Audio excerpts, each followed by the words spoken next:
you gotta let me tell you about this guy. When he arrived and died and right, some people knew why. John said I cleared the way for someone much greater than I, whose sandals I'm not even worthy to kneel in and tie. But let me tell you about what I heard happened first. In a Bethleham manger, he was born of a virgin. That means he was different from every other person. Not conceived in sin, then his spirit was in earth. He was the holy, lowly, only son of divine good. But the title's very nuanced, so let's move on to his childhood. Talking God's culture in the temple with the law holders, 12-year-old who understood the prophets and the Torah. The rabbis were astonished, cause he knew what he was talking about, cause they didn't realize they were hearing words from God's own mouth. His parents tried to admonish, said we didn't know we walked without you. He said you should've knew that I was at my father's house. A gap in his history here, cause we simply don't know where he went. It is meant to be a mystery. Some think India, but really that's him shifty anyway. Irrelevant of what he did to forgive me. When he was 30, John the Baptist saw him. He of who in the wilderness his one voice had been calling. He baptized him with water and God's spirit landed on him. From that point on, the status quo was about to have a problem. I've heard of this guy. Nobody can see him. I've heard of this guy.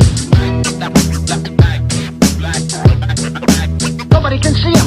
Maybe you're ever seeing but never perceiving. Maybe you don't catch the meaning when he's cleverly speaking parables so carefully prepared and there to share with you. Maybe you don't comprehend the awesome sin he bare for you. It's terrible we speak his name so commonly at burials, but rarely do we think about him when everything is very cool. It's true since it's heavenly, more than we could ever be. But even in his flesh he had kings in his pedigree. Still he showed humility, civility to peasants. He ate meals with the sinners and healed those with leprosy. The devil tried to test him, he said turn the stone to bread to eat. Said I will give you everything, just bow and pay respect to me. Away from me Satan, he made it very blatant. He only served his father, his allegiance wasn't swaying. He knew his time was wearing thin, he cast his net and gathered men, preparing then the battle sin and spread his message after him. The priests tried to play him so they could try him formally, accusing him of heresy, Sabbath breaking, sorcery. He wouldn't tell them about what power he derived authority, till finally they got fed up and went and got him forcefully. What happened next was destined from the time of creation. Crucifixion by the Romans was propitiation. Resurrection was the truest proof of incarnation. The wrath of God was satisfied, justification.